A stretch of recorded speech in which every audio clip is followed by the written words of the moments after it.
الحمدللہ رب العالمین والصلاة والسلام علی سید المرسلین وعلی آلہ وصحبہ اجمعین ومن تبعہم بإحسان الی یوم الدین۔ اعوذ باللہ من الشیطان الرجیم، بسم اللہ الرحمن الرحیم۔ شہر رمضان الذی انزل فیہ القرآن ھدی للناس وبینات من الھدی والفرقان۔ وقال تعالی ولولا فضل اللہ علیکم ورحمتہ لاتبعتم الشیطان الا قلیلا۔ محترم بزرگوں اور بھائیوں،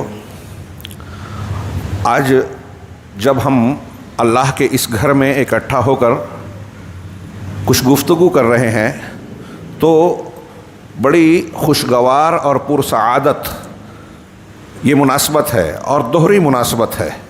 پہلی مناسبت یہ کہ آج ہی اللہ کے اس عظیم الشان پر رونق گھر کا افتتاح عمل میں آیا، اور آپ اور ہم جانتے ہیں کہ زمین کا جو خطہ اللہ کے گھر کے نام سے موسوم ہو جاتا ہے، جسے ہم اصطلاحاً مسجد کہتے ہیں، اللہ کا گھر کہتے ہیں، اس کے اللہ کا گھر کہنا خود اس کے شرف کو بتاتا ہے کہ اللہ نے مسجدوں کو اپنا گھر کہا ہے۔ فی بیوت اذن اللہ اور وطہر بیتی للطائفین والعاکفین۔ تو اللہ کا تبارک و تعالیٰ کا گھر جو ہے وہ مسجد کہلاتا ہے، اور اس کو سب سے بہترین زمین کا خطہ کہا گیا، خیر و بقاع الارض۔ زمین کے جتنے بھی حصے ہیں، بازار، مارکیٹ، گھر بار، بہت ساری چیزیں بنتی ہیں، اس میں سب سے بہترین خطہ بابرکت اللہ کے نزدیک وہ ٹکڑا ہے جو اللہ کے گھر کی حیثیت سے مختص اور مخصوص کر دیا جائے۔ کیوں؟ اللہ نے فرمایا وَأَنَّ الْمَسَاجِدَ لِلَّهِ فَلَا تَدْعُوا مَعَ اللَّهِ أَحَدًا۔ یقیناً مساجد اللہ کے لیے خاص ہیں، لہٰذا اللہ کے سوا کسی اور کو نہ پکارو۔ اس کا ایک سادہ اور ظاہری معنی تو یہ ہے کہ مسجدیں اللہ تبارک و تعالیٰ کی عبادت کے لیے بنائی گئی ہیں، لہٰذا یہاں وہی کام انجام دینا چاہیے جو مشروع ہے قرآن و حدیث نے بطور عبادت، بطور دینی تعلیم و تربیت کے بیان کیا ہے۔ اس کے علاوہ اگر دوسرا کوئی کام کیا جائے تو یہ اس کے مقصد کے خلاف ہوگا۔ بحث و مباحثہ کیا جائے، مطلب آپسی دنیاوی باتیں، تجارت کی باتیں یا کوئی اور کام، اس کے لیے مسجدیں نہیں بنی۔ دوسرا معنی مساجد کو اس معنی میں لیا جائے کہ سجدے کا اور عبادات کے اعمال صرف اللہ کے لیے ہیں۔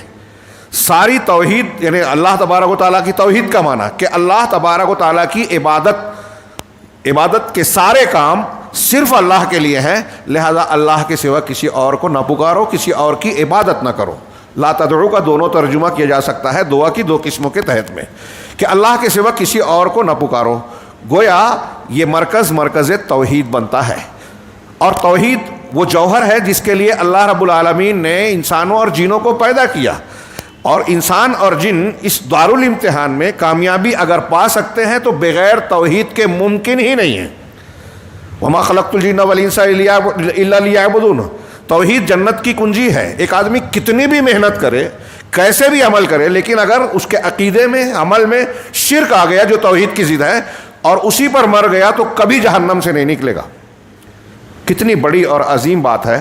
ایک انسان کے لیے سب سے اہم مسئلہ یہی ہے کہ اپنی زندگی کا مقصد جانے اور اس مقصد کو پہچان کر اسی کے مطابق زندگی کے تمام کاموں کو ڈھال دے، اور مسجد اسی تعلیم کا گویا مرکز ہے کہ ہم کو اللہ سے جوڑتے، بندے کو خالق، مخلوق کو خالق سے جوڑنے والی جگہ۔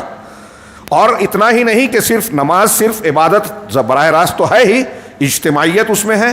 مسجد کے بہت سارے دروس ہیں، آپ نے ہو سکتا ہے جمعہ میں سنا ہو اور سنتے رہیں گے۔ فی الحال مجھے دوسری مناسبت پر گفتگو کرنی ہے۔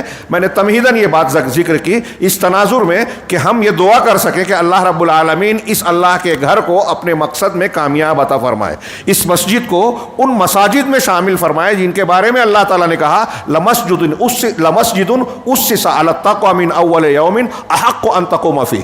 منافقین نے جب مسجد بنائی، نبی کریم صلی اللہ علیہ وسلم کے سے افتتاح کی خواہش کی، تبوک سے لوٹتے ہوئے آپ اس کا افتتاح کرنے والے تھے، تو آپ نے منع کر دیا کہ اس مسجد کا افتتاح آپ مت کیجئے، اس کا مقصد صحیح نہیں ہے۔ یعنی مسجد جیسا عظیم الشان عمل بھی ہے، اگر غلط نیت سے کیا گیا تو صحیح نہیں. اس کو مسجد زرار کہا قرآن نے، اسے ڈھا دیا اللہ کے رسول صلی اللہ علیہ وسلم نے صحابہ کو بیچ کر. اور اللہ تعالیٰ نے کہا کہ وہ مسجد جو پہلے دن تقوی کی بنیاد پر قائم کی گئی ہے، تقوی کی بنیادوں پر جس کو کھڑا کیا گیا ہے، وہ زیادہ حقدار ہے کہ آپ اس میں قیام کریں، یعنی نماز پڑھیں. اللہ رب العالمین اللہ کے اس گھر کو بھی تقوی کی بنیاد پر تعمیر ہونے والی مسجد بنائے، اور اس کے منتظمین، اس کے تعمیر کرنے والے، آباد کرنے والے لوگوں کو اللہ رب العالمین اس مسجد کو، اس کے اعمال کو نجات کا ذریعہ بنائے، سعادت اور اجر و ثواب کا مستقل ذریعہ بنائے. اللہ تعالیٰ اسے قبول فرمائے. یہ ایک مناسبت مسجد کے افتتاح کی ہے. میں نے کہا کہ ہماری زندگی کے مقصد سے ہم کو جوڑنے والی جگہ ہے مسجد، کیونکہ اللہ نے اسی کے لیے پیدا کیا. اور جب مسجد اسی مقصد کے لیے ڈائریکٹ بندے کو اللہ سے جوڑ رہی ہے تو یہ ہماری زندگی کو بامقصد بنانے کا سب سے اہم مقام اور مرکز ہے.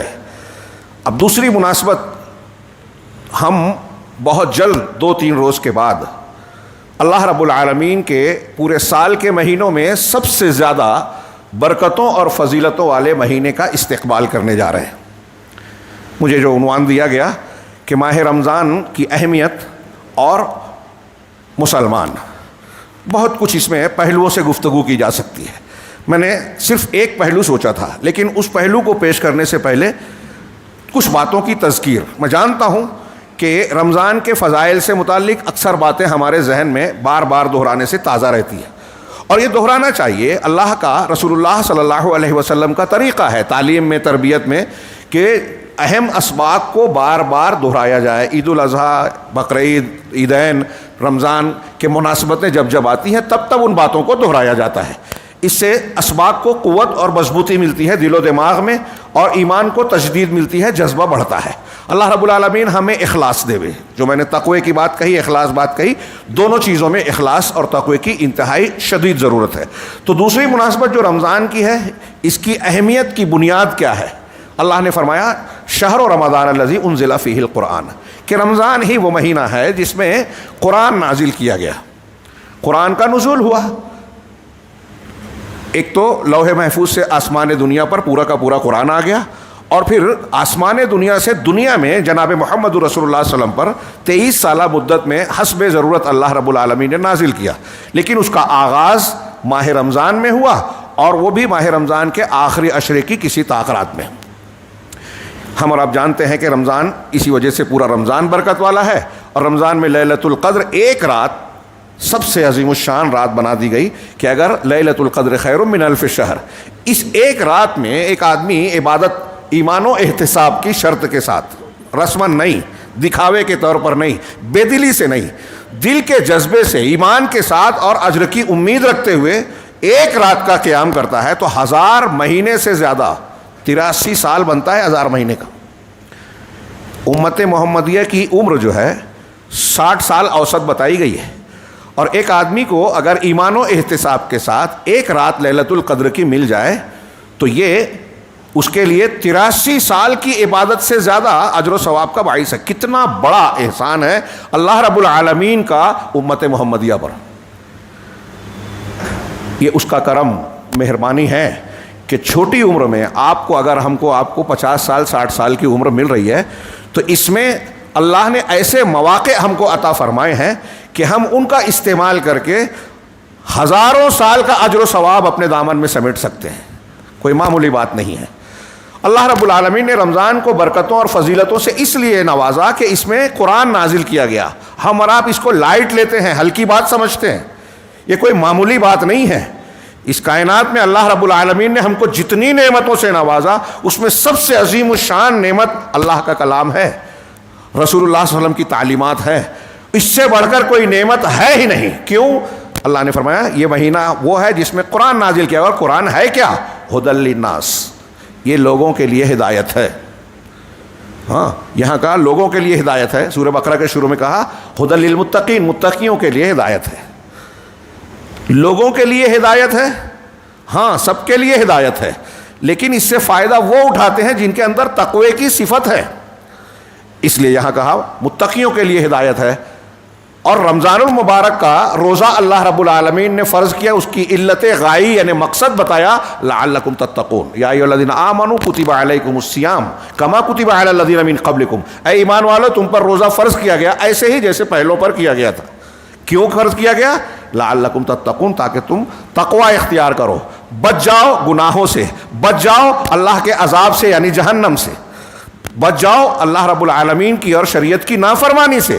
یہ تقوی کیا ہے؟ اللہ تبارک و تعالیٰ کی رضا حاصل کرنا، اللہ کی اطاعت کرنا، اللہ کی طرح کے رضا کے مطابق، اللہ کے دین کے مطابق، رسول اللہ صلی اللہ علیہ وسلم کی اتباع کرنا، رسول اللہ صلی اللہ علیہ وسلم کے حق کے مطابق۔ اس میں سارا دین آ گیا، ایمانیات آ گئی۔ جمعہ کے خطبے میں نے بیان کیا کہ ہمارے یہاں جب تقوی کی بات کرتے ہیں رمضان کے مناسبت سے تو لوگ اس پر تو زور دیتے ہیں، جو بالکل صحیح ہے، کہ زیادہ سے زیادہ عبادات کی جائیں، انفاق کیا جائے، قرآن کی تلاوت کی جائے، ذکر و اذکار کیے جائیں، دعائیں کی جائیں، توبہ و استغفار کیا جائے، بالکل صحیح ہے۔ لیکن ان سب کی جڑ بنیاد ہے ایمانیات کو صحیح ڈھنگ سے سیکھا اور مانا جائے، اللہ پر ایمان، رسولوں پر، فرشتوں پر، نبیوں پر، آخرت کے دن پر، تقدیر کے بھلے برے پر۔ اگر یہ ایمان کی بنیاد صحیح ہے تو عمل صالح صحیح ہوگا، اور یہ دونوں صحیح ہوگا تو آدمی کے تقوی اور دین کی بنیاد کھڑی ہوگی۔ ہمارے یہاں لوگ ایک پہلو کو اختیار کرتے ہیں، دوسروں کو نظر انداز کر دیتے ہیں۔ یہ پہلو کہاں سے ٹھیک ہوگا؟ قرآن سے۔ قرآن میں اللہ نے ایمان کو، عمل صالح کو، دین کی بنیادوں کو بالکل کلیئر کر دیا، خاص طور سے ایمانیات کو اس میں اتنا صاف ستھرا بیان کیا ہے کہ اگر کوئی شخص قرآن کو ڈھنگ سے پڑھے تو کسی کی رائے، کسی کی اجتہاد اور کسی اور مذہب کی تعلیم کی کوئی ضرورت نہیں ہے کہ ہم فلاں بزرگ اور فلاں مذہب سے فائدہ اٹھاویں، ان کی تعلیمات کو، ان کے اصولوں کو اختیار کریں۔ جی نہیں، قرآن کافی ہے ہدایت کے لیے، ھدی للناس، اور یہ ہماری اور آپ کی سب سے شدید ضرورت ہے۔ رمضان کی اہمیت کے تناظر میں میں ایک اشارہ کروں کہ آج ہم عالم اسلام میں اپنے گھر سے لے کے عالم اسلام تک دیکھیں مسلمان کیسے کیسے مسائل سے جونج رہا ہے۔ ہر سطح پر مسلمان پریشان ہے، مصیبتوں نے ہمارے گھروں کا رخ کر رکھا ہے، سازشیں، مخالفتیں، مسلمانوں کے خلاف جو ہے انتہائی سنگین اور شدید قسم کے جو مسائل ہیں وہ ہم دیکھ رہے ہیں، اور یہ کہنا غلط نہیں ہے کہ ہر جگہ مسلمان ایک قسم کی مایوسی کا بھی شکار ہوتا جا رہا ہے، مایوس ہے، ڈرا ہے، سہما ہے۔ عوام تو عوام، خواص بھی، کچھ مسائل ایسے آتے ہیں کہ ہمیں دکھائی دیتا ہے کہ یہاں ظلم ہو رہا ہے، ہمارے گھر توڑ دیے گئے، ہمارے خلاف قوانین بنا دیے گئے، ہمارے نوجوانوں کو گرفتار کر لیا گیا۔ جو کر رہے ہیں ان کو بھی پتہ ہے کہ یہ بے قصور ہیں، یہ زیادتی ہے، لیکن کیا جا رہا ہے۔ اس کا حل کیا ہے؟ جذباتیت ہے، الٹے سیدھے یہ جو ہمارے ہاں لوگ حل پیش کرتے ہیں، میمورنڈم پیش کرنا، احتجاج کرنا، جلوس نکالنا، یہ ساری چیزیں جو لوگ دنیاوی طور پر اختیار کرتے ہیں مسلمانوں کے مسائل کا حل نہیں ہے۔ مسلمانوں کے مسائل کے حل کی بنیاد ہے ایمان، عمل صالح، اور اسی کو ایک لفظ میں کہیں تقوی۔ یہ میں نہیں کہہ رہا ہوں، یہ قرآن کہتا ہے، حدیثیں کہتی ہیں، اور ایک جگہ نہیں، قرآن میں ایسے مضامین بھرے پڑے ہیں۔ میں نے اس پر بہت مرتبہ اس موضوع پر خطاب کیا، درس اور خطبات دیے کہ ہمارے یہاں ہم لوگ جو ہیں مادی اسباب پر تو توجہ دیتے ہیں، پیسہ کمانا ہے، دوڑ دھوپ کی جائے، محنت کی جائے، مادی اسباب اختیار کیے جائیں، صحیح ہے، ٹھیک ہے، وہ بھی ضروری ہے، لیکن اس سے زیادہ اہم روحانی اسباب ہیں، روحانی اسباب۔ اور قرآن میں بڑا وَمَن يَتَّقِ اللَّهَ يَجْعَلْ لَهُ مَخْرَجًا، مثال کے طور پہ کہ جو اللہ کا تقوی اختیار کرے گا، بہت غور سے سنیے، اگرچہ ہم بارہا سن چکے ہیں لیکن ہمارے سماج میں اس تعلیم کی بڑی شدید ضرورت ہے۔ جو اللہ کا تقوی اختیار کرے گا، یجعل لہ مخرجا، اللہ اس کے لیے مخرج کہتے ہیں نکلنے کا راستہ، تو جتنی تنگی، مصیبت، پریشانی ہے اس سے نکلنے کا راستہ بنائے گا۔ قرآن کہہ رہا ہے، کوئی ایرا گہرا نتو کہہ رہا نہیں، رب العالمین ہمارا پروردگار کہہ رہا ہے کہ آپ اگر پریشانی میں گھرے ہوئے ہیں تو تقوی اختیار کیجئے، اللہ راستہ نکالے گا۔ ہاں، وَمَن يَتَّقِ اللَّهَ يَجْعَل لَهُ مَخْرَجًا وَيَرْزُقْهُ مِنْ حَيْثُ لَا يَحْتَسِبُ، اور ایسے راستے سے روزی عطا کرے گا جس کا وہ گمان نہیں کر سکتا۔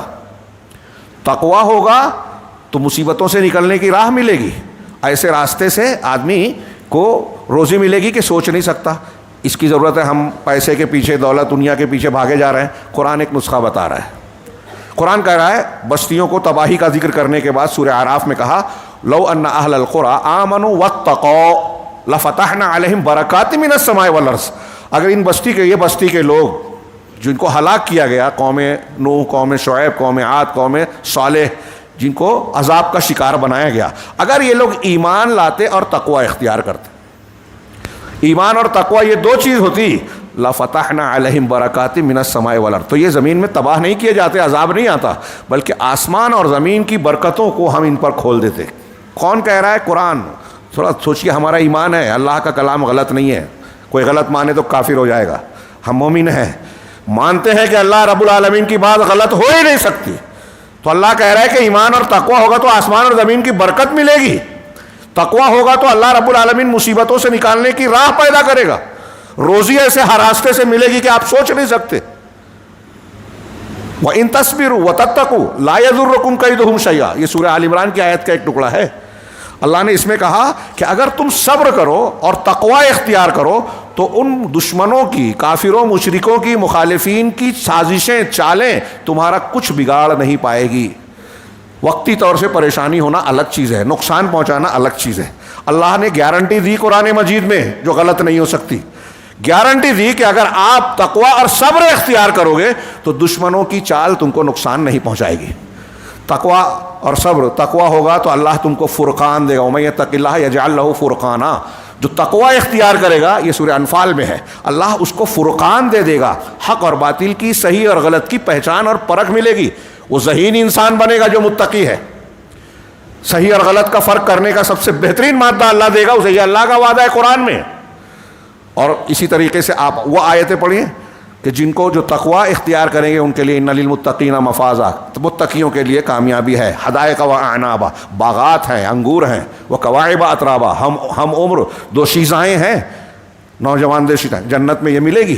ہاں، اسی طرح ان المتقین فی ظلال و عیون، کہ متقی پرہیزگار لوگ سایوں میں ہوں گے، چشموں میں ہوں گے، یہ سائے دنیا کی طرح ہلکے پھلکے نہیں ہوں گے۔ ہاں، مہینوں کی مسافت تیز رفتار گھوڑا گزار دے، سالوں کی اتنے بڑے بڑے سائے ہوں گے، جنت کی پہنائیاں۔ ہاں، جمعہ میں نے آیت پیش کی سورہ ال کی، سارعوا الی مغفرۃ من ربکم وجنۃ، ہاں، کعرض السماوات والارض اعدت للمتقین، اس اپنے پروردگار کی مغفرت کی طرف لپکو اور جنت کی طرف جس کی کشادگی، پہنائی جو ہے آسمان اور زمین کی طرح ہے۔ ہم ایک شہر دنیا میں خرید نہیں سکتے اور یہاں مرے جا رہے ہیں۔ اللہ کہہ رہا ہے کہ جو جنت میں جائے گا نا آدمی، اس کی پہنائی، کشادگی آسمان اور زمین کی طرف ہے۔ جو آخری جنتی جائے گا، صحیح مسلم اور بخاری کی لمبی حدیث میں نے کئی مرتبہ پیش کی، فی الحال وہ موقع نہیں ہے، آخری جنتی جو جہنم سے نکالنے کے بعد درجہ بدرجہ مختلف مرحلے بڑھتے بڑھتے جنت میں داخل ہوگا، تو اس کا جملہ ہوگا کہ اللہ رب العالمین نے اس جنت میں جو کچھ مجھے عطا کیا ہے، نعمتیں اور آسائشیں، انعامات، وہ کائنات میں کسی کو نہیں دیا۔ آخری سب سے ہلکا ادنا درجے کا جنتی، سب سے ادنا درجے کا جنتی جو ہے وہ یہ کہے گا۔ اس کے بالکل برخلاف سب سے ادنا درجے کا جو جہنمی ہوگا، ان احور الناس عذابا یوم القیامہ لرجل یوضع تحت قدمہ جمرتان، کہ ایک سب سے ہلکے درجے کا جہنمی انسان وہ شخص ہوگا جس کے دونوں پیروں کے نیچے، تلووں کے نیچے دو آگ کے انگارے رکھے جائیں گے، بعض روایتوں میں جوتیاں پہنائی جائے گی، یغلی بہما دماغہ، ان دو انگاروں سے اس کے دماغ کی ہڈیاں کھولے گی۔ تصور کیجئے میرے بھائیوں، ہاں، تصور کیجئے جہنم کا شدید عذاب کیا ہوگا، یہ سب سے ہلکا ہے۔ تو اسی حدیث میں ہے، یرا انہ اشد الناس عذابا، اشد الناس عذابا، وہ ایسا سمجھے گا کہ اس کو سب سے سخت عذاب دیا جا رہا ہے، وہ اہونہم عذابا، حالانکہ وہ سب سے ہلکے درجے کے عذاب والا ہو۔ اس جہنم سے بچنے کے لیے بھی تقوی ضروری ہے۔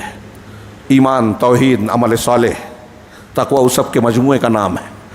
جنت میں جانے کے لیے بھی تقوی ضروری ہے، دشمنوں کی چال سے بچنے کے لیے تقوی ضروری ہے، رزق کی فراوانی کے لیے، آسمان اور زمین کی برکتوں کے لیے تقوی ضروری ہے، حق و باطل کو پہچاننے کا مادہ حاصل کرنے کے لیے تقوی ضروری ہے۔ یہ قرآن کی آیتوں کے حوالے سے کہہ رہا ہوں۔ ہاں، اللہ کی مدد، پریشانی اور مصیبتوں سے نکلنے کے لیے، اللہ کی مدد حاصل کرنے کے لیے تقوی ضروری ہے۔ اور رمضان کے روزے کیوں فرض کرنے کا مقصد کیا ہے؟ کہ ہم تقوی والے بن جائیں۔ اگر تقوی والے بن جائیں تو جہنم سے بچیں گے، جنت میں جائیں گے۔ تقوی والے بن گئے تو دنیا کی مصیبتوں میں دنیا کی کوئی طاقت، وہ وقت کی سپر پاور ہو، کوئی پریوار ہو، ہمارا کچھ بگاڑ نہیں سکے گی. تقوی والے بن گئے تو دنیا میں کیسی بھی مصیبت اور نشے و فراز آ جائے اللہ کی مدد رہے گی, اور اللہ کی مدد جب ساتھ رہے گی تو دنیا کا کوئی بڑی سے بڑی طاقت ہمارا کچھ بال بیکا نہیں کر سکتی. سیدنا ابراہیم کو پوری طاقت مل کر جلا نہیں سکی, ہمیں بھی کوئی جلا نہیں پائے گا. ہمیں بھی پورے قبیلے مل کر اللہ کے رسول کے گھر کی طرح گھیر لے ہتھیار لے کر پھر بھی اللہ تعالیٰ بیچ سے نکال دے گا, جیسے اللہ کے رسول کو شب ہجرت نکالا تھا. یہ کب ہوگا؟ تقوی سے.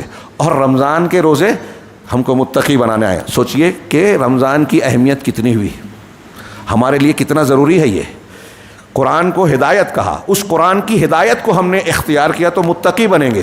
اور رمضان المبارک متقی بننے کا سب سے بہترین پیریڈ. کیسے؟ کہ جیسے ہی اس کا ہلال پہلی تاریخ کا چاند نظر آتا ہے, بخاری مسلم کی حدیثیں ہیں جو آپ بار بار سن چکے ہیں اور سنیں گے, کہ اللہ تبارک و تعالیٰ جنت کے دروازے کھول دیتا ہے, جہنم کے دروازے بند کر دیتا ہے, سرکش شیاطین کو جو ہے پابا سلاسل یعنی قید کر دیتا ہے, ان کے اثرات کم کر دیتا ہے. اور ہر فرشتے کے ذریعے سے ہر رات آواز لگائی جاتی ہے کہ اے نیکی کے کرنے والے آگے بڑھ, اے برائی کے کرنے والے رک جا. اور پھر دوسری حدیثوں میں ہے جو صحیح ہے کہ ہر روز جہنم میں, ہر روز رمضان کی ہر رات اللہ تبارک و تعالیٰ بہت سارے لوگوں کو جہنم سے آزادی عطا کرتا ہے. کتنا اہم ہے یہ رمضان, اور ہمارے اور آپ کی ضرورت ہے, اللہ کی نہیں.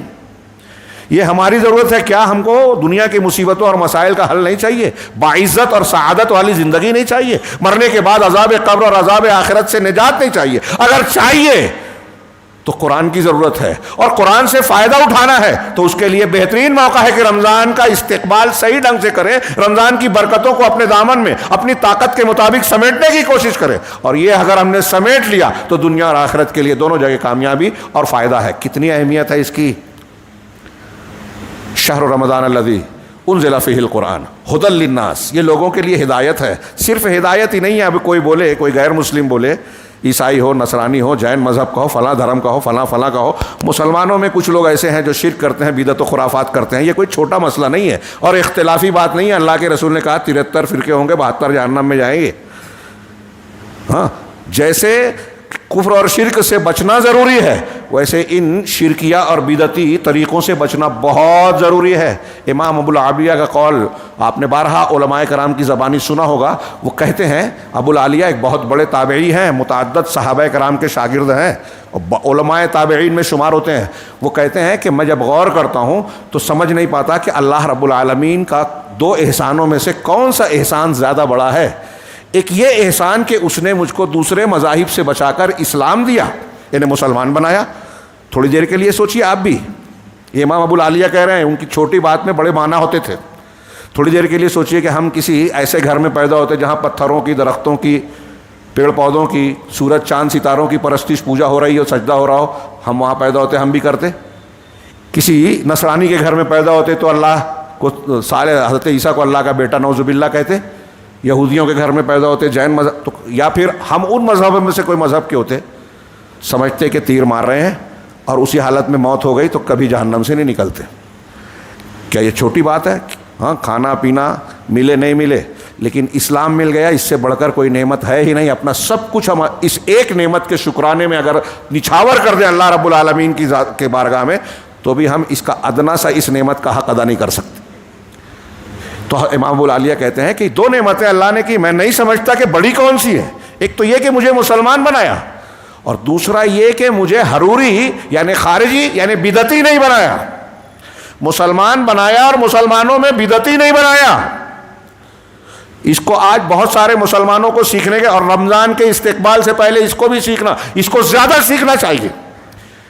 اس لیے کہ بہت سے لوگ رمضان المبارک میں عبادتیں کر رہے ہیں, عقیدہ اور ایمان صحیح نہیں ہے, عبادتیں بے مطلب ہے, عبادتیں کر رہے ہیں بدعت کے ساتھ کر رہے ہیں, دعائیں پڑھ رہے ہیں وہ دعا جو اللہ کے رسول صلی اللہ علیہ وسلم نے بتائی نہیں, تراویح پڑھ رہے ہیں اللہ کے رسول صلی اللہ علیہ وسلم کی سنت سے ہٹ کر. تو یہ بھی بہت بڑی مصیبت ہے کہ آپ کو حق مل گیا لیکن اب حق کو سیکھنا پڑھنا نہیں چاہ رہے ہیں. اللہ کہہ رہا ہے کہ رمضان کی برکتیں قرآن کی وجہ سے ہے. قرآن کیا کہہ رہا ہے, کس کی اتباع کے لیے کہہ رہا ہے, کون سا عقیدہ بتا رہا ہے, ایمانیات کیا ہے, عمل صالح کسے کہتے ہیں, ہم سمجھنے کو تیار ہی نہیں ہے. ماحول نے جو بتایا، ہمارے ماں باپ اور فلاں جو کر رہے ہیں، ہم سب اس کو صحیح مان کے آنکھ بند کر کے کیے جا رہے ہیں۔ قرآن کہہ رہا ہے کہ یہ ہدایت تامہ ہے، لیکن قرآن کی ہدایت آ گئی تو ہم کہتے ہیں کہ نہیں ٹھیک ہے، قرآن میں تو ہے ہمارے بڑوں کو زیادہ سمجھتا ہے، وہ جیسے مان رہے ہیں ہم بھی ویسے ہی مانیں گے۔ کیا قیامت کے دن اس سے یہ بول کے بچ جاؤ گے؟ میں یہ بات اکثر دہراتا ہوں کہ ہمارے یہاں جو مسلک کے لوگ تقلید کے قائل ہیں نا، ان کے یہاں بھی ایک بات کہی جاتی ہے، میں کوئی ایسی بات نہیں کہہ رہا ہوں کہ ان کو چڑھانا مقصود ہے، سمجھانا چاہتا ہوں اور بہت دل سے ان کا اپنا بھلا اگر ہے تو یہ غور کریں۔ ان کے یہاں بھی یہ قول ہے کہ عقیدے میں تقلید نہیں کرنی چاہیے، نہیں کر سکتے، ان کے یہاں بھی ہے، حنفی، مالکی، حنبلی، شافعی، کہ عقیدے میں تقلید نہیں ہوگی۔ قبر میں ہر کسی سے، عالم جاہل سے سوال ہوگا، تمہارا رب کون، تمہارا دین کیا، تمہارا اس محمد صلی اللہ علیہ وسلم کے بارے میں تم کیا، یہ تینوں عقیدے کا سوال ہے۔ اور جس نے جواب نہیں دیا، منافق، کافر، تو فرشتے اس کو کیا کہیں گے، منکر نکیر، ہاں، کہ لا دریت ولا تلوتا، نہ تو نے جانا نہ پڑھا، اور اس کے بعد اس پر عذاب کا سلسلہ شروع کریں گے، گرز ماریں گے، اگلے حصے سے لے کے اس کے جسم کا حصہ پھٹے گا، چیخے گا، چلائے گا۔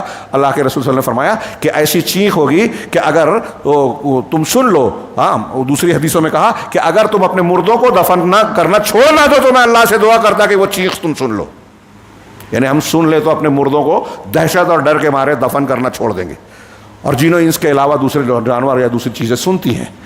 تو یہ عقیدے کا معاملہ، میں پھر سے کہہ رہا ہوں، رمضان کا استقبال یا اپنی پوری زندگی کو اگر سنبھالنا ہے تو پہلا سبق یہ ہے کہ اسلام کو، اور اسلام میں صحیح اسلام کو، خالی اسلام کے بہت سے ایڈیشن اور شکلیں بن گئی ہے، اور نبی کریم صلی اللہ علیہ وسلم نے ڈرایا ہے، بتایا ہے 73 فرقے ہوں گے، اختلاف ہوگا تو کیا کرنا ہے، میرے طریقے پہ، میرے صحابہ کے طریقے پہ چلنا، نجات پانے والا گروہ وہی ہوگا جو میرے اور میرے صحابہ کے طریقے پہ ہوگا۔ اسی طریقے سے آپ نے بتایا کہ ہمارے درمیان فتنوں کا دور آئے گا، شر خیر کے ساتھ شر، تو ایسے لوگ ہوں گے جو ہماری بولی بولیں گے، داڑھی رکھیں گے، کرتے پاجامے والے، یا ایسے لوگ ہوں گے جو ہماری زبان بولیں گے، قرآن حدیث سے استدلال کریں گے، لیکن جہنم کے دروازوں کی طرف بلانے والے ہوں گے۔ یہ حضرت حذیفہ کی جو بخاری کی حدیث ہے، میں اس کا حوالے سے بیان کر رہا ہوں۔ رسول اللہ صلی اللہ علیہ وسلم نے ہم کو، آپ کو، قیامت تک کے لوگوں کو بتایا ہے کہ ہمارے درمیان ایسے لوگ ہوں گے جو جہنم کی طرف بلائیں گے۔ تو ہوشیار رہنا چاہیے کہ نہیں رہنا چاہیے؟ رمضان اس سلسلے میں بھی ہمیں ہوشیار کرنے کا بہترین موقع ہے، اپنے آپ کو بچانے کا۔ چنانچہ میں آگے بڑھوں، رمضان المبارک میں اللہ نے فرمایا کہ یہ لوگوں کے لیے ہدایت ہے، تو میں کہہ رہا تھا کہ غیر مسلم ہو یا بدعتی ہو یا خرافاتی ہو، اس کے لیے ہدایت ہے۔ اب وہ کیسے مانے غیر مسلم کے ہیں؟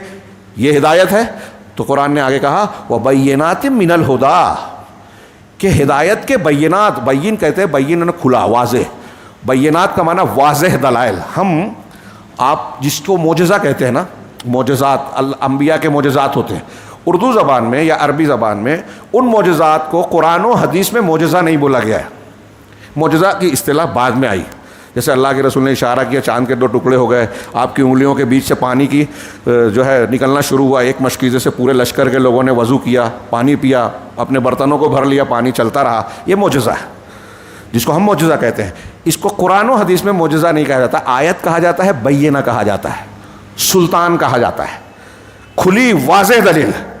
تو قرآن کے بارے میں اللہ نے کہا کہ وَبَيِّنَاتٍ مِّنَ الْهُدَىٰ، یہ ہدایت بھی ہے اور ہدایت کی بہت ہی کھلی دلیلیں ہیں۔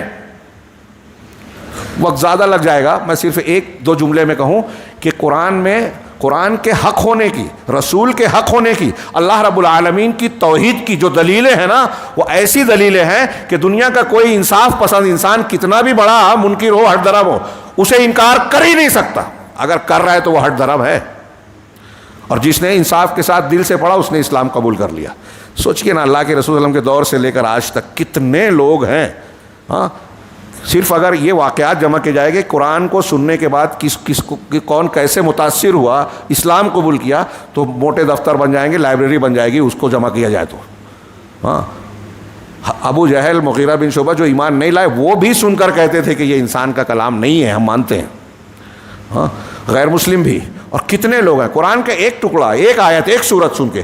آج کے دور میں بھی یہ معجزہ ہو رہا ہے، فلاسفر، سائنٹسٹ، بڑے بڑے لوگ قرآن کی 1 بات 2 بات پڑھے، روز واقعات آتے ہیں، پوری کتاب ہے لماذا اسلمنا، ہم کیوں مسلمان ہوئے، اس کا ترجمہ بھی وہ پڑھیے۔ قرآن پڑھے، غیر مسلم ہے، ڈاکٹر ہے، سائنٹسٹ ہے، کسی خاص پیدان کا ماہر ہے، قرآن کی وہ بات پڑھی جو اس کے فن سے متعلق ہے، کہا کہ یہ 1400 سال پہلے کوئی امی انسان، عام پڑھا لکھا انسان بھی نہیں بول سکتا تھا. رسول اللہ صلی اللہ علیہ وسلم تو امی تھے، کہیں پڑھے لکھے نہیں تھے.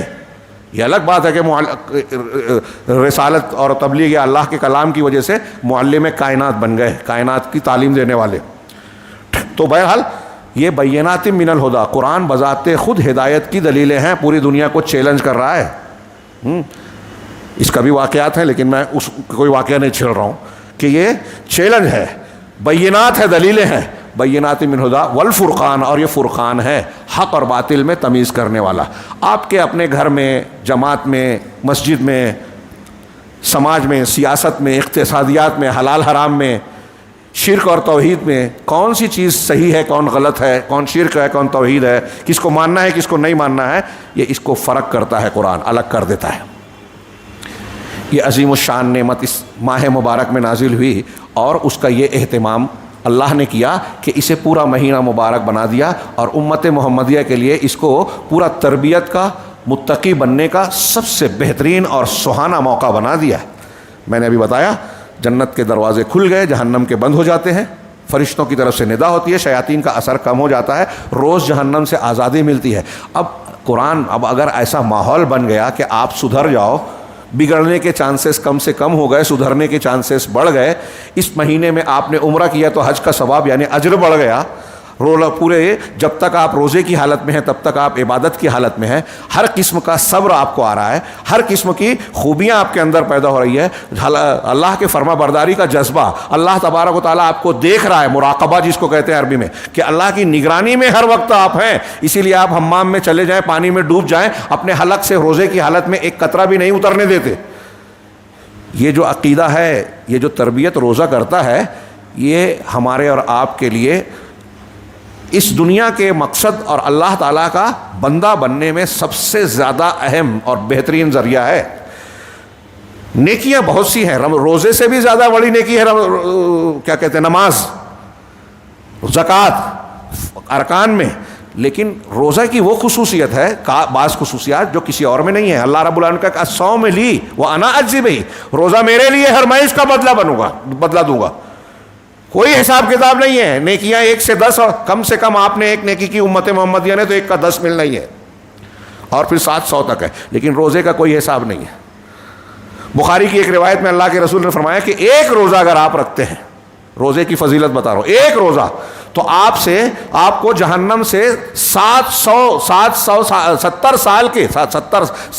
سال کے فاصلے کو دور کر دیتا ہے. یعنی ایک آدمی 70 سال میں جتنی بات دوری طے کرے گا اتنی دوری آپ کو جہنم سے حاصل ہو جائے گی ایک روزے سے. اور یہ بھی نفلی روزے، عام روزے کی بات ہے. رمضان کے روزے تو فرض ہیں جس کی فضیلت اور زیادہ ہے. کتنی اہمیت ہوئی اور اس کی ہم کو کتنی ضرورت ہے. مسلمانوں کو موجودہ حالات کو سنوارنا اور سدھارنا ہے تو رمضان المبارک کے سلسلے میں ہمیں سیریس ہونا چاہیے. یہ تھوڑی سی بات میں نے رمضان کی فضیلت اور اہمیت کے متعلق کہی ہے، اور یہ بتانے کے لیے کہ اس کی ہم کو اور آپ کو ضرورت ہے. ہم لوگ اتنے سیریس نہیں ہوتے جتنی اس کی اہمیت ہے، اس کو سمجھتے نہیں ہیں. ہمارے اسلاف مہینوں اس کا انتظار کرتے تھے کہ رمضان آئے اور اس کی برکتیں ہم اپنی جھولی میں سمیٹنے کی پوری کوشش کریں. اور جب آتا تھا تو سب کچھ چھوڑ چھاڑ کے عبادت، ریاضت، تقوی، قرآن پر غور و فکر، تلاوت، غریبوں کو کھانا کھلانا، توبہ، استغفار، گناہوں سے معافی، اس میں لگ جاتے تھے. خود نبی کریم صلی اللہ علیہ وسلم کا معاملہ جانتا ہے کہ آپ ایسے بھی سب سے زیادہ سخی تھے. رمضان میں آپ کی سخاوت سب سے زیادہ شباب پہ ہوتی. آپ ایسے بھی سب سے زیادہ متقی، پرہیزگار، نیک، اللہ سے ڈرنے والے تھے. لیکن رمضان آتا تو ہر دن آگے بڑھتے بڑھتے آپ کی عبادت، ریاضت زیادہ سے زیادہ ہوتی جاتی. آخری عشرے میں اعتکاف کر لیتے، سب سے کٹ کے صرف مسجد میں اللہ کی عبادت میں. ہم اس سلسلے میں یہ عرض کر رہا ہوں کہ سیریس نہیں ہوتے ہیں. جو لوگ کرتے ہیں ظاہری طور پر کرتے ہیں. اس کی دلیل جو میں کہہ رہا ہوں آپ خود محسوس کرتے ہیں کہ رمضان آتا ہے تو ہم کس طرح گزارتے ہیں. اس میں کتنی بے اعتدالیاں، غفلتیں، سونا، کھانے پینے کے سلسلے میں بے اعتدالیاں. پھر رمضان کے بعد ہماری جو حالت ہوتی ہے پتہ چلتا ہے کہ رمضان میں ہم نے کچھ نہیں حاصل کیا. یہ رمضان جو مل رہا ہے یہ سوچئے، ایسا سوچ کے چلیے. نماز کے بارے میں اللہ کے رسول صلی اللہ علیہ وسلم فرمان ہے ایک صحابی کا، حضرت ابن عمر کا، حدیث کی روشنی میں، کہ ایک نماز پڑھو نا تو ایسا سوچو کہ یہ نماز میری آخری نماز ہے. اگلی نماز نہیں ملے گی، شاید مر جاؤں میں. تھوڑی دیر کے لیے سوچئے کہ آپ کو مجھ کو یہ لگ رہا ہے کہ ابھی میں کچھ دیر بعد مر جاؤں گا، تو ہماری کیفیت کیا ہوگی، کتنے سیریس ہو جائیں گے. کسی کو کوئی نصیحت بات کہیں گے، ہم صرف اگر مہینے 2 مہینے کے لیے حج عمرے کے لیے یا کہیں اور سفر پہ جاتے ہیں تو گھر والوں کو کیسی نصیحتیں کرتے ہیں. اگر ہمیشہ کے لیے جا رہے ہیں تو ہمارا جذبہ کیا ہوگا، ان کے لیے، خود اپنے لیے. تو ایسے ہی یہ سوچا جائے کہ یہ رمضان ہم کو شاید آئندہ نہ ملے، اور اتنی بڑی نعمت، اتنا بڑا موقع، اگر اس کے چند لمحات بھی ہم نے گنوائے تو بہت بڑی خوش قسمتی کو ہم نے اپنے ہاتھ سے چھوڑ دیا، بد قسمت بن گئے. ایسی سیریسنس اور سنجیدگی پیدا کرنے کے بعد ایک بات جو آج کے درس میں کہنا چاہتا ہوں، آخری بات لیکن تھوڑی سی وضاحت کے ساتھ، وہ یہ کہ ہمیں ان ساری چیزوں کے ساتھ یہ عقیدہ رکھنا چاہیے کہ کائنات کے سارے معاملات صرف اور صرف اللہ کے اختیار میں ہے. وہی سارے کام کرتا ہے، اس کی مشیت و مرضی کے بغیر پتہ بھی نہیں ہلتا گرتا. تو اگر کوئی عزت پاتا ہے تو اللہ کے چاہنے سے، اللہ جسے چاہے عزت دے، جسے چاہے ذلت سے دو چار کر دے. اللہ جسے چاہے ہنسائے، جسے چاہے رلائے، جسے چاہے بیماری دے، جسے چاہے شفا دے. اللہ تبارک و تعالیٰ کے ہاتھ میں پورے کائنات کے ہر معاملے کی کنجی ہے، وہی تدبیر کرتا ہے.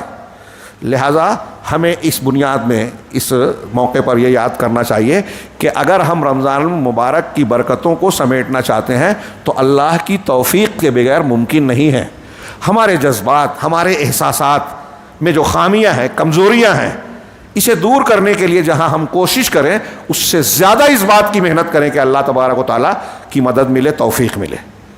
ہم قرآن کی ایک دعا، ایک سورہ فاتحہ ہر رکعت میں پڑھتے ہیں، یہ ہم کو اللہ نے، رسول صلی اللہ علیہ وسلم نے تعلیم دی ہے. بغیر سورہ فاتحہ کے نماز نہیں ہوتی. اس میں ہم دعا مانگتے ہیں ایاک نعبد و ایاک نستعین. پورا دین اس میں سمٹا ہے، ہماری زندگی کا مقصد سمٹا ہے. اس آیت کو تفصیل میں نہیں بیان کر سکتا، صرف یہ جملہ یاد دلاؤں کہ علماء کہتے ہیں، علامہ ابن تیمیہ اور دوسرے بہت سارے علماء کہتے ہیں کہ قرآن مجید پچھلی تمام آسمانی کتابوں کا خلاصہ ہے. سورہ فاتحہ قرآن کا خلاصہ ہے، اور ایاک نعبد و ایاک نستعین سورہ فاتحہ کا خلاصہ ہے. کتنی اہم زبردست بات ہے، غور کیجیے. بندہ اس میں یہ کہہ رہا ہے کہ پروردگار ہم صرف تیری ہی عبادت کر رہے ہیں، تجھ سے ہی مدد مانگتے ہیں. یہ ہمارے جینے کا، پیدا ہونے کا مقصد ہے، اس کو آدمی نے پورا سمیٹ لیا. اب جب ہم عبادت اور استعانت صرف اللہ سے کر رہے ہیں تو گویا پوری شریعت پر عمل کریں گے. اس میں آ گئی بات. یہ اختصار کے ساتھ میں نے کہا ایاک نعبد، ہم تیری ہی عبادت کر رہے ہیں، عبادت کے لیے اللہ نے ہم کو پیدا کیا، یہ مقصد ہے، اور تجھ سے ہی مدد مانگتے ہیں. یہ اللہ تعالیٰ کی عبادت یا کسی بھی کام کو انجام دینے کے لیے یہ ضروری ہے کہ اللہ کی مدد ملے. اگر اللہ کی مدد نہیں ملی تو ہم اللہ کی عبادت بھی نہیں کر سکتے. اللہ کی مدد اور توفیق نہیں ملی تو ہم رمضان کی برکتوں کو حاصل نہیں کر سکتے، روزے نہیں رکھ سکتے، رکھیں تو صحیح قابل قبول اور نہیں کر سکتے. اس لیے یہاں دعا سکھائی کہ عبادت ہم تو تیری کر ہی رہے ہیں، تجھ سے مدد مانگ رہے ہیں. ایاک نعبد لا الہ الا اللہ کا مطلب دیتا ہے اللہ کے سوا کوئی معبود برحق نہیں، تو بندہ کہہ رہا ہے تیری عبادت کرتا ہوں. وَإِيَّاكَ نَسْتَعِينُ لا حول ولا قوت الا باللہ کا مطلب دیتا ہے کہ تیرے سوا، اللہ کے سوا کوئی طاقت و قوت نہیں ہے، کوئی طاقت و قوت نہیں ہے، تو مدد پروردگار تجھی سے مانگتا ہوں. جہنم سے بچانے والا تو، جنت دینے والا تو، گناہوں سے بچانے کی توفیق تو ہی دے سکتا ہے، نیکیوں کی توفیق تو ہی دے سکتا ہے. اگر تیرا کرم اور رحم نہ ہو تو ہم ایک دعا بھی نہیں مانگ سکتے، ہمارے دل میں اخلاص نہیں آ سکتا، ڈھنگ سے روزہ نہیں رکھ سکتے، ایک رکعت نماز نہیں پڑھ سکتے. لہذا ایاک نعبد و ایاک نستعین، تجھ سے تیری عبادت کرتے ہیں اور تجھی سے مانگتے ہیں. یہ رمضان تو نے اگر دیا ہے تو اس کی برکتوں کو سمیٹنے کی توفیق بھی پروردگار تجھی سے مدد مانگتے ہیں. اللہ کے رسول نے فرمایا احرص علی ما ینفعک، جو تم کو فائدہ پہنچانے والی چیز ہے اس پر حریص بنو، اس کے لیے تڑپو، محنت کرو. حرص میں محنت آ گئی، شوق آ گیا، لگن آ گئی. واستعین باللہ، اور اللہ سے مدد مانگو. ولا تعجز، اور عاجز مت بنو، ہمت کبھی مت ہارو. علامہ ابن تیمیہ کہتے ہیں کہ یہ جو حدیث کے 3 جملے ہیں، دنیا کے کسی بھی میدان میں، دین اور دنیا کے کسی بھی میدان میں جائیں، کامیابی کے لیے یہ 3 چیز ہونا ضروری ہے. اس تین میں سے ایک بھی کم ہوئی تو آپ کامیاب اور بلندی پر نہیں جا سکتے، کامیاب نہیں ہو سکتے۔ پہلی چیز کہ اپنے اندر تڑپ، جذبہ، شوق اور محنت ہو، احرص علی ما ینفعک، اور کون سی چیز چاہنا جو فائدہ مند ہے۔ رمضان المبارک کی عبادتیں، روزے، قیام اللیل، تلاوت، غربا مساکین کو کھلانا پلانا، توبہ استغفار کرنا، اپنے گناہوں پر پچھتانا، اللہ کے سامنے ندامت کے آنسو بہانا، یہ سب ہمارے لیے فائدہ مند ہے، ضروری ہے، اس کے حریص بنو۔ یہ مزاج بنا لیجئے استقبال رمضان کے حساب سے کہ ہمیں یہ سب چیز کرنی ہے، ہاں۔ اور وَاسْتَعِنْ بِاللَّهِ، اور اللہ سے مدد مانگتے رہو، توفیق مانگتے رہو۔ یہ میرے ہاتھ میں جو کاغذ ہے اس میں کچھ پوائنٹس شیخ عبدالرزاق صاحب نے توفیق سے متعلق بڑے پیارے لکھے ہیں کہ دیکھیے حضرت شعیب علیہ السلام ایک پیغمبر ہیں، اپنے قوم کو خطاب کرتے ہوئے جو انہوں نے باتیں کہی اس میں ایک جملہ کہا کہ ان اريد الا الاصلاح وما توفیقی الا باللہ علیہ توکلت والیہ انیب۔ کیا پیاری بات ہے پیغمبروں کی بات، ہاں۔ ہم لوگ سرسری گزر جاتے، گہرائی میں نہیں جاتے۔ وہ کہتے ہیں کہ میں تم کو جو دعوت دے رہا ہوں، جو سمجھا رہا ہوں، تو میں تو صرف اصلاح چاہتا ہوں، ہاں۔ یہ ہوتا ہے کہ جو اصلاح چاہتا ہے لوگ اسے برا، ابھی میں نے شرک کا رد کیا، ابھی میں نے بدعات کا رد کیا، 72-73 فرقوں کی بات کی۔ کچھ لوگ سمجھتے ہیں کہ یہ اختلافی بات کر رہے ہیں، بری لگتی ہے ان کو، لیکن یہ سوچئے کہ یہ اللہ نے بتایا، رسول نے بتایا۔ اب بتائیے کہ جو 72 ہیں جن کے بارے میں اللہ کے رسول کہہ رہے ہیں کہ جہنم میں جانے والے ہیں، غلط راستے پہ ہیں، گمراہی پر ہیں، اسے بولا نہ جائے۔ اور اگر ہم بولے نہیں اور وہ غلط راستے پہ چل رہے تو نقصان کس کا ہے؟ بولنے والا تو اپنی ذمہ داری نبھا رہا ہے، لیکن ایسا بولنے والے سے لوگ ناراض ہو جاتے ہیں۔ پیغمبروں سے ہوئے تو پیغمبر کہہ رہے ہیں کہ میں تو صرف تمہاری اصلاح چاہتا ہوں، ان اريد الا الاصلاح، میں اصلاح چاہتا ہوں، ما استطعت، جتنی میری طاقت ہے، جتنی طاقت ہے اتنی محنت کر کے میں تم کو سمجھانا چاہ رہا ہوں۔ آگے کہا وما توفیقی الا باللہ، میری توفیق جو مجھ کو یہ توفیق مل رہی ہے وہ اللہ کی وجہ سے مل رہی ہے، اس نے طاقت دی، توفیق دی۔ ہم کوئی بھی کام کریں، نماز پڑھیں، روزہ رکھیں، تلاوت کریں، غربا مساکین کا خیال، جو بھی کام کریں گے بغیر توفیق کے نہیں کر سکتے اللہ کی۔ ہاں، انسان کے اندر جذبہ ہوگا تو اللہ کی توفیق ملے گی۔ قرآن مجید میں اور حدیثوں میں یہ ایک یاد رکھیے گا، اکثر ایک اعتراض کا جواب بھی مل جائے گا قرآن میں۔ ہم بولتے اللہ جسے چاہتا ہے ہدایت دیتا ہے، جسے چاہتا ہے گمراہ کرتا ہے۔ تو ایک عام آدمی سنتا ہے تو سوچتا ہے کہ اللہ نے جس کو چاہا گمراہ کر دیا، پھر وہ جہنم میں جا رہا ہے، تو اس میں اس کا کیا قصور ہے؟ تو یہ غلط مطلب ہوا، اس نے غلط مطلب سمجھا۔ جسے چاہتا ہے ہدایت دیتا ہے، جسے چاہتا ہے گمراہ کرتا ہے۔ تو اللہ چاہتا کس کے بارے میں ہے؟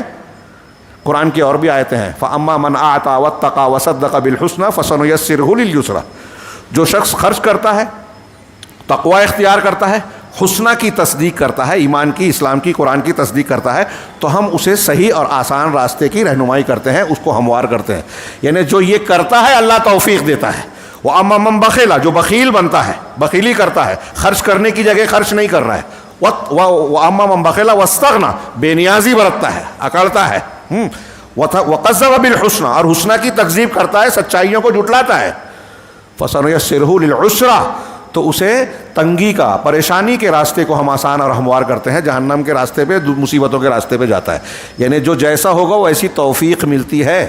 اللہ رب العالمین اندھا معاملہ نہیں کرتا، اللہ علیم ہے، حکیم ہے، علم والا، حکمت والا، اس کا علم اور حکمت کامل ہے۔ وہ جانتا ہے کس کو کیا دے رہا ہے۔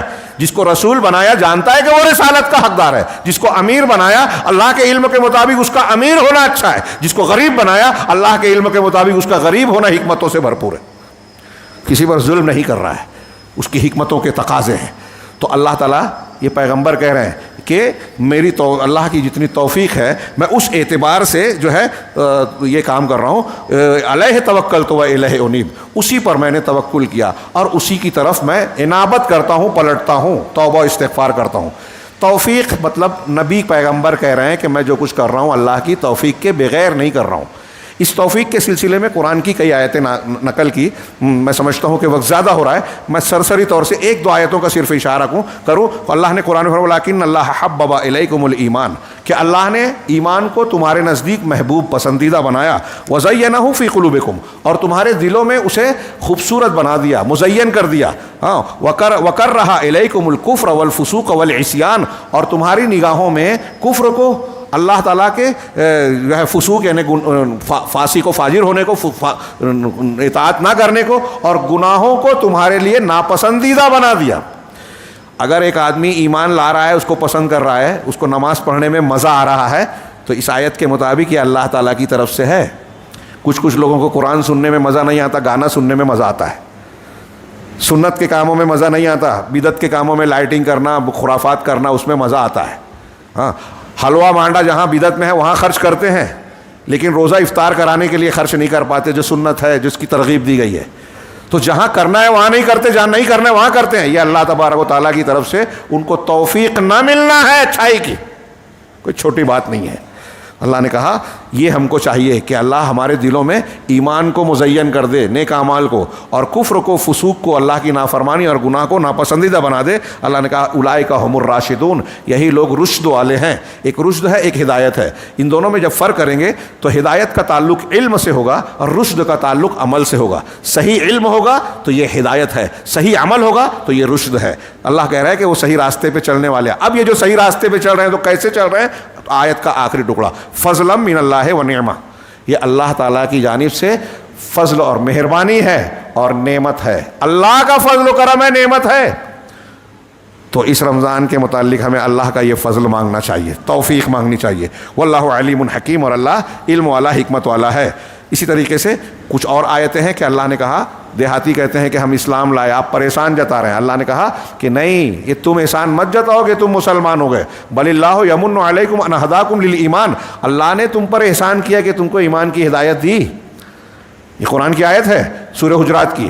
ان کنتم صادقین, اگر تم سچے ہو تو ہم مسلمان ہیں, یہ کوئی تیر نہیں مارا, یہ اللہ کا کرم اور احسان ہے کہ ہم کو مسلمان بنایا. رمضان میں عبادتوں کا موقع ملے, یہ اللہ کا احسان و کرم اور توفیق ہوگی کہ اس نے ہم کو یہ دی. ہاں, ایک آیت جو ہے اب میں نے جو شروع میں پڑھی تھی اس کو ذکر کر کے یہاں 3-4 آیتوں کو چھوڑ رہا ہوں. ولولا فضل اللہ علیکم ورحمتہ لاتبعتم الشیطان الا قلیلا, اگر اللہ کا فضل اور اس کی رحمت نہ ہوتی.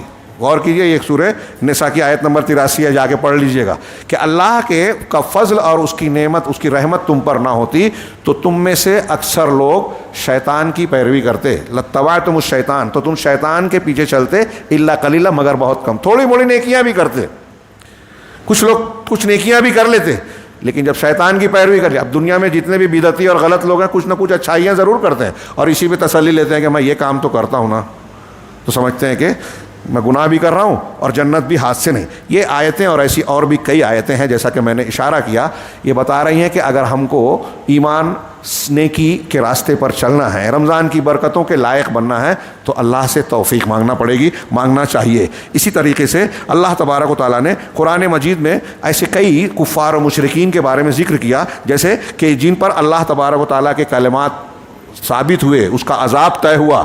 ہاں, تو جن پر اللہ کا کلمہ طے ہو گیا تو پھر وہ ایمان کی توفیق سے محروم ہے, ایمان نہیں لا سکتے. ہاں, اگرچہ ان کے پاس ساری آیتیں اور اللہ کی ساری نشانیاں آ جائیں. کتنے ذہین لوگ ہیں. بعض صحابہ کرام کے مکالمے ہیں. ایک صحابی نے دوسرے صحابی سے پوچھا کہ آپ اتنے ذہین ہیں, آج ہم دیکھتے ہیں کہ آپ کی ذہانت اتنی ہے, پھر ماضی میں ایسا کیسے تھا کہ ایک بت کو آپ پوچھتے تھے, پتھر کو پوچھتے تھے, پھر بعد میں بدل کے دوسرے کو پوچھنے لگتے تھے؟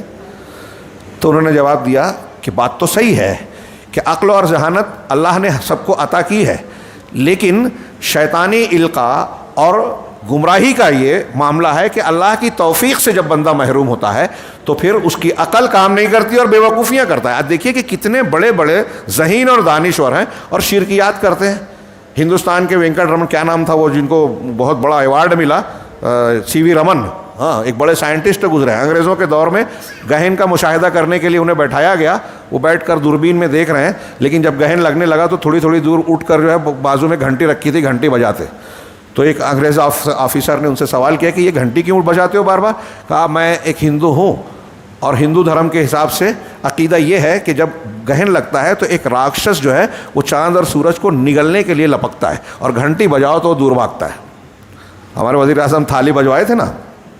ہاں, تو آفیسر بڑا تعجب کیا, اس نے, مولانا وحید الدین خان صاحب نے کتاب میں اس واقعے کا ذکر کیا حوالے سے. ہاں, بڑا تعجب کیا کہ تم سائنٹسٹ ہو, تم خود اپنی آنکھوں سے دیکھ رہے ہو کہ اوپر والے نے کیا سسٹم بنایا, اور تم یہ عقیدہ. کہا یہ تو میرا وہ ہے اور یہ میرا عقیدہ ہے. عقیدہ ہوتا ہے, ہاں, عقیدہ اور عقیدت اگر غلط ہو تو بڑی سے بڑی جو بے وقوفیاں ہیں نا, وہ دین اور مذہب کی شکل اختیار کر کے انسان کے لیے اندھا بن کے جو ہے قابل قبول بن جاتی ہے. ہم دیکھتے ہیں کچھ لوگوں کو ننگ دھڑنگ گھومتے ہیں, ان کے آگے پیچھے عورتیں دوڑتی ہے. ایک عورت کے سامنے کوئی اجنبی مرد اگر اپنا کپڑا اتارے تو وہ ناراض ہوگی, برا مانے گی, گالی دے گی, چپل مارے گی, یا کم سے کم آنکھ پھیر لے گی. لیکن جب عقیدت ہوتی ہے کہ یہ بہت بڑے سنت ہیں, بابا ہیں, برکت ملے گی, تو اس کے ننگے جسم کو دھو کر اس سے تبرک حاصل کرنا چاہتی ہے. یہ ہم آنکھوں سے دیکھتے ہیں. ہاں, تو اللہ کی توفیق اگر نہ ملے تو ذہانت بھی کنارے ہو جاتی ہے, آدمی بیوقوفیوں کا شکار ہو جاتا ہے, گمراہیوں کا شکار ہو جاتا ہے. کتنی اہم ہے یہ چیز. میں ان کی اور تفصیل نہ بتاتے ہوئے ایک روایت صرف پیش کر کے بات کو ختم کروں. اللہ کے نبی صلی اللہ علیہ وسلم نے اپنے بیٹی حضرت فاطمہ رضی اللہ تعالیٰ عنہ سے کہا کہ ما یمنعک ان تقولی اذا اصبحت و اذا امسیت, کہ جب تم صبح کرو اور شام کرو, یعنی صبح اور شام کے اذکار میں یہ شامل ہے جو ہم پڑھنے جا رہے ہیں. اللہ کے رسول صلی اللہ علیہ وسلم نے اپنی دختر کو, اپنے لخت جگر کو, حضرت فاطمۃ الزہرا کو یہ تعلیم دی کہ صبح اور شام تم کو یہ بات کہنے سے, یہ دعا پڑھنے سے کون سی چیز روکتی ہے؟ تم یہ کہا کرو یا حی یا قیوم برحمتک استغیث, اے حی اے قیوم. اللہ کے دو زبردست نام الحی القیوم, ان دو ناموں میں اللہ تعالیٰ کے تمام اسماء و صفات کا معنی سمٹ جاتا ہے. الحی زندہ ہے, کامل زندگی والا, زندگی کا کمال ذاتی طور سے تمام خوبیوں کا تقاضا کرتا ہے, لہٰذا جب ہم اللہ کو الحی کہتے ہیں تو اس کی تمام ذاتی خوبیوں کو اس میں مان رہے ہیں. القیوم پوری کائنات کو چلانے والا اور خود اپنے قیام میں کسی کا محتاج نہیں ہے. تو جب ہم القیوم کہتے ہیں تو پوری کائنات کو چلانے کی طاقت, قوت, تدبیر, حکمت, ساری چیزیں اس میں آ گئی. تو اس ان دو ناموں کا بعض لوگ کہتے ہیں کہ یہ دو نام اسماء حسنہ ان ناموں میں سے ہے, اللہ کے اسم اعظم میں سے, کہ اگر اس کے ذریعے سے دعا مانگی جائے تو قبول کی جاتی ہے. اللہ کے رسول اللہ کی کئی دعاؤں میں یا حی یا قیوم کہتے تھے, تو یہاں بھی ہے کہ یا حی یا قیوم برحمتک استغیث, اے حی و قیوم تیری رحمت سے میں مدد چاہتا ہوں, استغاثہ اور غوث چاہتا ہوں. آگے کا جملہ ہے تم یہ کہا کرو اصلح لی شانی کلہ. نبی کریم صلی اللہ علیہ وسلم کی دعائیں دو جملے میں سمندر سمٹا ہوا ہے معنی اور مفہوم کا. دو آگے کی دو لائنیں بہت زبردست دعا ہے, ہمیں اہتمام کرنا چاہیے, اور اس میں توفیق مانگی گئی ہے. آگے کہا کہ اصلح لی شانی کلہ, کہ پروردگار یا حی یا قیوم تیری رحمت کا کے سہارے سے میں پناہ مانگتا ہوں. مطلب اللہ کے اسماء و صفات کا وسیلہ لگایا گیا ہے, یہ جائز ہے. شخصیتوں کا, مرنے والوں کا وسیلہ نہیں چلے گا, وہ بتایا نہیں ہے قرآن و حدیث نے. یہاں بتایا اللہ کے نام اور صفت کا لگا سکتے ہیں. تو کیا مانگا؟ اصلح لی شانی کلہ, میری ساری حالت کی تو اصلاح کر دے.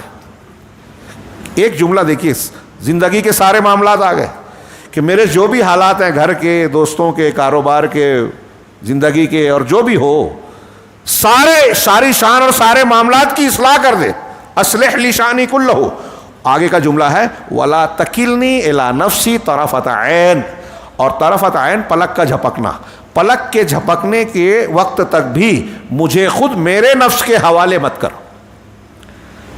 یہ جملہ نوٹ کیجئے, اس میں آگے شیخ نے یہی بتایا ہے کہ کچھ اقوال پیش کے کہ یہ جو جملہ اللہ تبارک و تعالیٰ نے, اللہ کے رسول نے سکھایا کہ تو مجھ کو میرے نفس کے حوالے ایک لمحہ کے لیے بھی نہ کر, ایک آنکھ جھپکنے کے ٹائم تک بھی.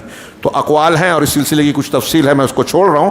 یہ بتایا کہ اہل علم نے کہا کہ یہ جو جملہ ہے کہ مجھ کو میرے حوالے نہ کر کا مطلب یہ ہے کہ پروردگار تو ہی توفیق دے.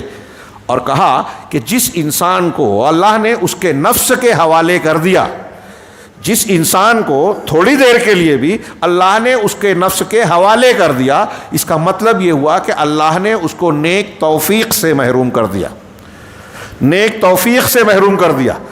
اور اگر آپ کامیاب ہونا چاہتے ہیں تو اللہ تبارک و تعالیٰ سے یہ دعا مانگتے رہنا چاہیے کہ پروردگار تو اپنی نگرانی میں, اپنی حفاظت میں, اپنی توفیق میں, اپنی رحمت میں مجھے ڈھانپے رکھ. اور تو نے اگر یہ چیزیں چھوڑ دی, مجھ کو میرے حوالے کیا, تو پکا ہے کہ میں ہلاک ہو جاؤں گا. اور یہ محرومی کی علامت ہے, بدقسمتی کی علامت ہے کہ اللہ بندے کو بندے کے حوالے کر دے. یہ اقوال ہے, انشاءاللہ اس کی تفصیل پھر کہیں گے. آخری میں بات کرتے ہوئے کہ یہ توفیق مانگی جائے. رمضان میں ہم کو کس چیز کے لیے تیار ہونا ہے؟ سب سے بنیادی چیز ہے فرض روزے. ہم روزوں کو روزوں کے طریقے پہ رکھیں, اس کے جو اعلیٰ قسم ہے, روزے کے 3 مراتب ہیں, تفصیل میں نہیں جاتا. ہاں, تو اعلیٰ قسم کا روزہ رکھیں, اس کی اللہ تبارک و تعالیٰ سے توفیق مانگیں. قیام اللیل اللہ کے رسول نے اس کو مسنون کیا ہے, جس کو تہجد کی نماز کو امت محمدیہ کی سہولت کے لیے عشاء بعد رمضان میں کر دیا گیا کہ آپ اول لیل میں بھی پڑھ سکتے ہیں عشاء کے بعد فوراً. اس کو ہم ایمان و احتساب کے ساتھ پڑھیں تو گناہ بخش دیے جاتے ہیں۔ توفیق مانگیں کہ اللہ تعالیٰ ایمان و احتساب کے ساتھ قیام اللیل کی توفیق دے وے۔ رمضان المبارک میں غربا، مساکین، یتیموں، ضرورت مندوں کی ان کی ضرورتوں کو پورا کرنا، ان کی اشکسوئی کرنا، ان کے مسائل کو حل کرنا بہت اجر و ثواب کا۔ صحابہ کرام کا جذبہ دیکھیے نا۔ آج ہم لوگ، میں اکثر کہتا ہوں، سعودی عرب کے بیٹھے ہوئے لوگ ہندوستان، پاکستان، بنگلہ دیش، سری لنکا، دنیا کے افریقی ممالک میں بلا وجہ رمضان میں لاکھوں روپے کی کھجوریں ایک ایک آدمی نہیں بھیجتا۔ ہمارے یہاں لوگ بدعت پہ خرچ کرتے ہیں، وہ سنت پہ کرتے ہیں۔ ایک روزے دار کو اگر آپ نے افطار کرایا تو ایک روزے کا ثواب 30 یا 29 روزے ہم کو مل رہے ہیں۔ آپ 30 روزے دار کو افطار کرا دیے تو ایک مہینے کا ثواب آپ کو مل گیا۔ سوچئے، کوئی معمولی چیز ہے؟ تو وہ بے وقوف نہیں ہیں، وہاں بیٹھے بیٹھے پیسے بیچتے ہیں، کھجوریں بیچتے ہیں، افطار کا اہتمام کرواتے ہیں، افطار پارٹیاں کرواتے ہیں۔ ہمیں یہ کرنا چاہیے۔ کوئی بھی اتنا آج غریب نہیں ہے۔ اللہ کے رسول کے گھر میں ایک عورت اپنے 2 بچیوں کو لے کر آئی ہے نا، بخاری مسلم کی حدیث، بڑا عجیب لگتا ہے وہ واقعہ۔ بھوکے تھے، حضرت عائشہ سے کہا کہ بھوکے ہیں، کھانا چاہیے۔ 3 کھجوریں گھر میں تھی، تینوں دے دی۔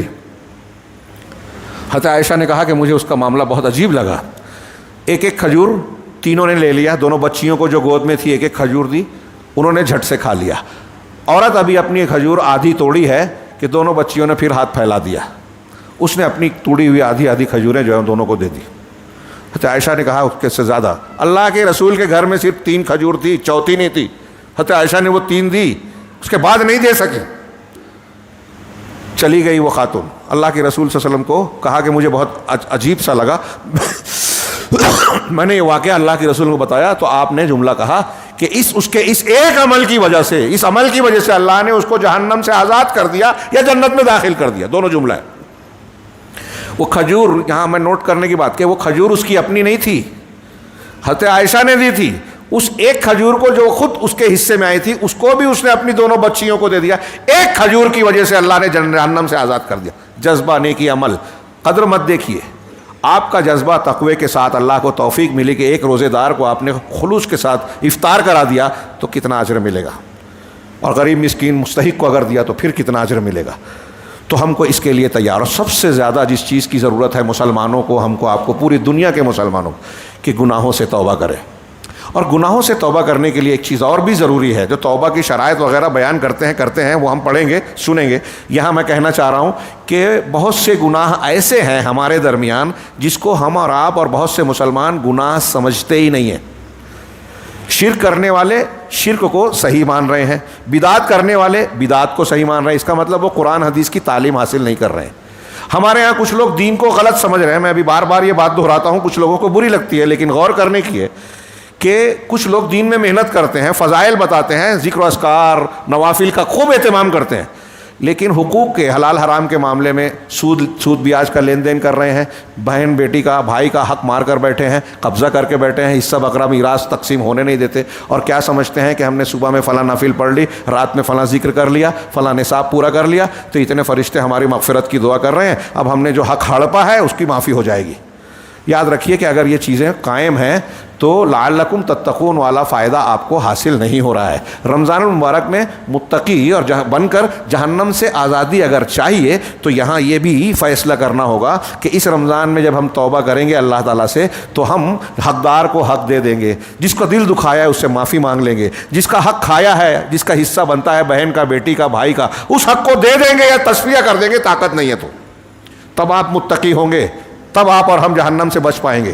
تو سچی توبہ خوب کی جائے، اللہ رب العالمین سے رو کر گڑ گڑا کر جو ہے مانگا جائے کہ پروردگار ہم کو جہنم سے آزادی دے دے، دنیا اور آخرت میں کامیابی دے دے، مسلمانوں کے مسائل کو حل کر دے، ہمیں سچا پکا مسلمان بنا۔ فتنوں کی یلغار ہے، ہماری اگلی نسل بہت خطرے میں ہے فتنوں کی وجہ سے، گمراہیوں کی وجہ سے، اس سے ہم کو نجات دے۔ اس سے نجات کیسے ملے گی؟ قرآن سے۔ یہ قرآن رمضان میں نازل ہوا اور ہم کو متقی بنانے کے لیے رمضان آیا ہے، یعنی قرآنی انسان بنانے۔ تو ہم کو سبق ہے کہ ہم اپنے بچوں کو قرآن و حدیث پڑھائیں، قرآن و حدیث سکھائیں، اور ان سب کے اخیر میں یہ سارے کام کرتے کرتے سب سے زیادہ جو چیز مانگنی چاہیے کہ پروردگار ہم کو دل کا اخلاص، صحیح نیت اور تقوی دے۔ انما الاعمال بالنیات۔ اللہ رب العالمین سے دعا ہے کہ وہ ہمیں رمضان المبارک کی اہمیت و افادیت سمجھنے کی توفیق عطا فرمائیں، اور آج کے زمانے میں اور ہماری زندگی اور آخرت کے معاملات میں رمضان کی جن برکتوں کی ہمیں ضرورت ہے، پروردگار ان ضرورتوں کو توفیق دے ہمیں کہ ہم ان ضرورتوں کو اپنے دامن میں سمیٹ سکیں، اپنے آپ کو حقدار بنائیں کہ پروردگار اس ماہ مبارک میں آنے والے